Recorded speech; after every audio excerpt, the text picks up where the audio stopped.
Hi friends, this is Vincent. நம்ம சேனலுக்கு உங்களை அன்புடன் வரவேற்கிறேன். நம்ம சேனல் வந்து பார்த்தீங்கன்னா உங்களோட கெரியரை செட் பண்ணுறதுக்காக தான் இன்ஜினியரிங்காக நிறைய வீடியோஸ் வந்து உங்களுக்காக நம்ம கொடுத்துருக்கோம். கண்டிப்பாக நம்ம சேனலை ஃபாலோ பண்ணுங்கள். மறக்காமல் உங்கள் ஃப்ரெண்ட்ஸுக்கும் மேக்ஸிமம் நம்ம சேனலை பற்றி சொல்லுங்கள். அது மட்டும் இல்லாமல் நம்ம சேனலோட வாட்ஸ்அப் குரூப்பில் கண்டிப்பாக ஜாயின் பண்ணுங்கள். வாட்ஸ்அப் குரூப்போட லிங்க் வந்து டிஸ்கிரிப்ஷன் பாக்ஸில் இருக்குது.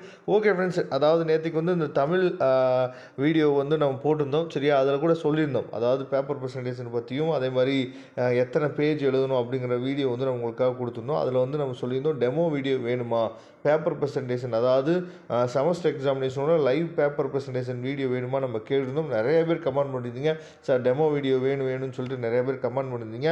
அதுக்காக தான் இந்த வீடியோ வந்து நம்ம உங்களுக்காக அப்லோட் பண்ணியிருக்கோம். இதே மாதிரி யூஸ்ஃபுல்லான வீடியோஸ் நிறைய உங்களுக்காக காத்துட்ருக்கு. நீங்கள் பண்ண வேண்டிய விஷயம் என்னாச்சு பார்த்தீங்கன்னா நம்ம சேனலை சப்ஸ்கிரைப் பண்ணுங்கள். உங்கள் ஃப்ரெண்ட்ஸுக்கு மேக்ஸிமம் எந்த அளவுக்கு ஷேர் பண்ண முடியுமோ அந்தளவுக்கு ஷேர் பண்ணுங்கள். அதுவே நமக்கு மிகப்பெரிய ஒரு என்கரேஜ்மெண்ட்டாக இருக்கும். சரியா, உங்களோட சப்போர்ட் வந்து கண்டிப்பாக நமக்கு தேவை.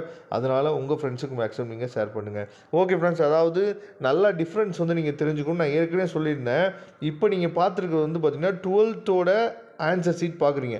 நான் 2 ஆன்சர் ஷீட்டுக்கு இருக்கக்கூடிய டிஃப்ரெண்ட் வந்து நான் என்னாச்சு பார்த்தீங்கன்னா உங்களுக்கு ஷோ பண்ண போகிறேன். ஏன்னா அதாவது 12th பப்ளிக் எக்ஸாம் பேப்பர் வந்து எப்படி வந்து திருத்துறாங்க அது உங்களுக்கு தெரிஞ்சிருக்கணும். அதாவது ரொம்ப நேரம் பார்க்க போகிறல 12th பப்ளிக் பேப்பரை எதுக்காக இதை பார்க்குறோம் அப்படிங்கிறத நீங்கள் முதல்ல புரிஞ்சுக்கணும். இங்கே பாருங்கள், இதில் வந்து 12th பப்ளிக் பேப்பரில் உள்ளே வந்து டிக் பண்ணுறாங்க. டிக் பண்ணி எனக்குள்ளே என்ன பண்ணுறாங்கன்னு சொல்லி பார்த்தீங்கன்னா மார்க் போடுறாங்க. சரியா, இந்த மாதிரி டிக் பண்ணும்போது என்ன பண்ணுவாங்க ஆட்டோமேட்டிக்காக அப்படின்னா, டிக் பண்ணுறப்ப நல்லா ரீட் பண்ணுறதுக்கு வாய்ப்புகள் வந்து அதிகமாக இருக்குது. சரியா, அப்போ இவங்க என்ன பண்ணுவாங்கன்னு சொல்லி பார்த்தீங்கன்னா நல்லா ரீட் பண்ணி நமக்கு வந்து திருத்துவாங்க. ஆனால் நமக்கு அண்ணா யூனிவர்சிட்டியோட செமஸ்டர் எக்ஸாமினேஷன் பேப்பர் இப்போ பார்க்கலாம். அதை வந்து எப்படி வேல்யூவேட் பண்ணியிருக்காங்க, அதாவது 12th பப்ளிக் பேப்பர் வந்து உள்ளே திருத்தி மார்க் வந்து உள்ளே போட்டு அதுக்கப்புறம் தான் என்ன பண்ணுவாங்கன்னு சொல்லி பார்த்தீங்கன்னா இந்த மாதிரி ஃப்ரண்ட் பேஜில் எழுதுவாங்க. சரியா, நிறைய பேர் நம்ம சேனல் வின்சென்ட் மேக்ஸ் சேனல் நீங்கள் ஃபாலோ பண்ணியிருப்பீங்க. அதில் நம்ம இந்த வீடியோலாம் போட்டிருப்போம், அதை பார்த்துருப்பீங்க. சரியா, இந்த மாதிரி கொஸ்டின் வைஸ் டோட்டல் அதுக்கப்புறம் பேஜ் வைஸ் டோட்டல் வந்து இந்த மாதிரி போடுவாங்க. உள்ளேயும் மார்க் போடுவாங்க, வெளியேயும் மார்க் போடுவாங்க. ஆனால்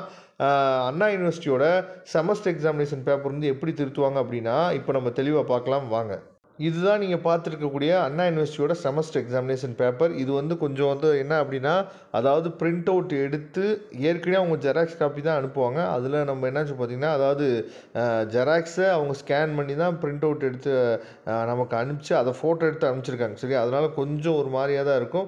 அதனால் நான் அதுக்குரிய எக்ஸ்ப்ளனேஷன் கொடுக்குறேன். சரியா, இப்படி தான் ஃப்ரண்ட் பேஜ் இருக்கும். உங்களுக்கு நல்லாவே தெரிஞ்சிருக்கும் ஃப்ரண்ட் பேஜ் எப்படி ஃபில் பண்ணுறது அப்படின்னு சொல்லிட்டு வீடியோவே செப்பரேட்டாக நம்ம கொடுத்துருக்கோம். சரியா, ஒன்றும் பெரிய விஷயம்லாம் இல்லை. அதை நீங்கள் ஏற்கனவே ப்ராக்டிஸ் பண்ணியிருப்பீங்க. டேட் எழுத போகிறீங்க, எந்த செஷன் எழுத போகிறீங்க, சரியா, ஃபர்னூனா ஆஃப்டர்நூனா அப்படின்னு சொல்லி எழுத போகிறீங்க. அதுக்கப்புறம் சப்ஜெக்ட் கோடு எழுத போகிறீங்க.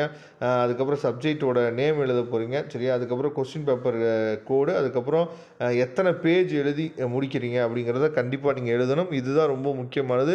இவர் வந்து எத்தனை பேஜ் எழுதியிருக்காரு அப்படின்னா 26 பேஜ் வந்து எழுதியிருக்காரு. இந்த இடத்துல கண்டிப்பாக நீங்கள் ஃபில் பண்ணணும், அதை மறந்துடாதீங்க. அதுக்கப்புறம் ரொம்ப முக்கியமானது பார்ட் ஏல எத்தனை கொஸ்டின்ஸ் வந்து நீங்கள் வந்து ஆன்சருக்கு அதாவது கொஸ்டினுக்கு ஆன்சர் பண்ணியிருக்கீங்க, பார்ட் பியில் எத்தனை கொஸ்டின்ஸுக்கு ஆன்சர் பண்ணீங்க, எந்த கொஸ்டினுக்கு நீங்கள் ஆன்சர் பண்ணீங்க அப்படிங்கிறத இந்த மாதிரி டிக் பண்ணணும். இது எல்லாமே உங்களுக்கு தெரிஞ்சிருக்கும். சரியா, நான் பப்ளிக் பேப்பர் இப்போ தான் பார்த்தோம். அந்த பப்ளிக் பேப்பரில் இந்த மாதிரி ஃப்ரண்ட் பேஜ் இருக்கும் மார்க் போடுறதுக்கு. சரியா, இதெல்லாம் சேமாக தான் இருக்கும். ஆனால் நல்லா நீங்கள் கவனிச்சுங்க, அதாவது ஸ்டாஃப் வந்து எப்படி திருத்திருக்காங்க அப்படிங்கிறத பாருங்கள். நிறைய பேர் சொன்னால் நம்ப மாட்டேங்க, உள்ளே டிக் போட மாட்டாங்க அப்படின்னு சொல்லி சொன்னால் நம்ம வந்து என்ன பண்ண மாட்டேன், உள்ளே எப்படி டிக் போடாமல் திருத்துவாங்க, உள்ளே எப்படி மார்க் போடாமல் இருப்பாங்க அப்படின்னு சொல்லி நீங்கள் நிறைய பேர் என்னன்னு சொல்லி பார்த்தீங்கன்னா உங்களுக்கு ஒரு டவுட் இருக்கும். நீங்களே என்னன்னு சொல்லி பார்த்தீங்கன்னா லைவை பாருங்கள். இதுதான் வந்து பார்த்திங்கன்னா அந்த பேப்பர். இப்போ பாருங்கள், அவங்க எங்கேயாவது டிக்கு வந்து போட்டிருக்காங்களா அப்படிங்கிறத பாருங்கள். இது வந்து ஆக்சுவலாக ப்ரொஃபஷ்னல் இங்கிலீஷ் பேப்பர் 2. அதில் வந்து நான் உங்களுக்கே தெரியும் அந்த ப்ரொஃபஷ்னல் இங்கிலீஷ் பேப்பர் அதாவது பேப்பரில் வந்து பார்த்திங்க அப்படின்னா உங்களுக்கு வந்து அந்த அதாவது 2 மார்க் கொஸ்டின்ஸே வந்து நமக்கு ஏபி அப்படின்னு சொல்லி 1 மார்க் மாதிரி தான் கொடுப்பாங்க. அதனால தான் அந்த 1 மார்க் மாதிரி எழுதியிருக்காரு. எங்கேயாவது டிக் பண்ணியிருக்காங்களா அப்படிங்கிறத நீங்கள் பாருங்கள். சரியா, எங்கேயுமே வந்து என்ன பண்ணியிருக்காங்க மாட்டாங்கன்னு சொல்லி பார்த்தா உள்ளே வந்து பென் வந்து என்னாச்சு பார்த்தா உள்ளே போயிருக்காது. எங்கேயுமே டிக் பண்ணவே மாட்டாங்க. சரியா, அதனால தான் நான் சொல்கிறது என்ன அப்படின்னு சொல்லி பார்த்தீங்கன்னா, இதில் வந்து உள்ளே டிக்கு போடாதனால கீழே வந்து பேஜ் நம்பர் இருக்குது பார்த்தீங்களா, பேஜ் நம்பர் 5, இந்த பக்கம் வந்து பார்த்தீங்கன்னா பேஜ் நம்பர் 6, 7, அதுக்கப்புறம் பேஜ் நம்பர் 9, இந்த பாருங்கள் கீழே வந்து பேஜ் நம்பர் 11 இருக்குது பார்த்தீங்களா.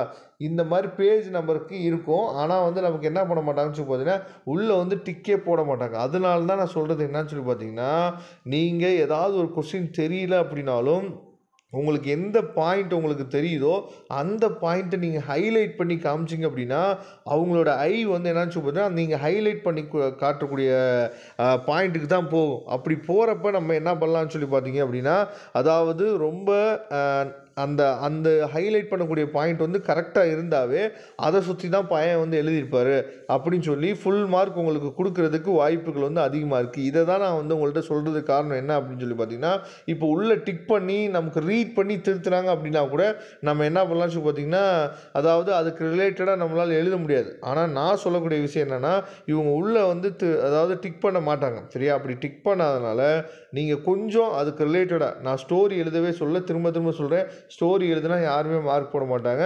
அதுக்கு ரிலேட்டடாக கொஞ்சம் நீங்கள் எழுதுனீங்க அப்படின்னாவே மார்க் வந்து கண்டிப்பாக உங்களுக்கு கிடச்சிரும் சரியா.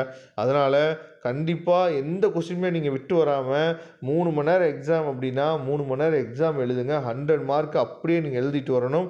அதுதான் உங்களுக்கு அவசியமானது, அதுதான் உங்களுக்கு ரொம்ப முக்கியமானது. அதனால் தெளிவாக நீங்கள் பார்த்துங்க. வரக்கூடிய நாட்களில் இதே மாதிரி யூஸ்ஃபுல்லான வீடியோஸ் நிறையா உங்களுக்காக காத்துட்டே இருக்குது. நீங்கள் பண்ண வேண்டிய விஷயம் என்னென்னா, நம்ம சேனலில் உங்கள் ஃப்ரெண்ட்ஸுக்கும் சரி உங்கள் சீனியர்ஸுக்கும் சரி நிறையா நீங்கள் ஷேர் பண்ணுங்கள். கண்டிப்பாக நம்ம சேனல்ஸ் வீடியோஸ் வந்து உங்களுக்கு ரொம்ப யூஸ்ஃபுல்லாக இருக்கும். Okay friends, thank you. நம்ம நெக்ஸ்ட் வீடியோ பார்க்கலாம். அதுவரை உங்களிருந்து விடைபெறுவது உங்கள் நண்பன் வின்சென்ட். தேங்க்யூ.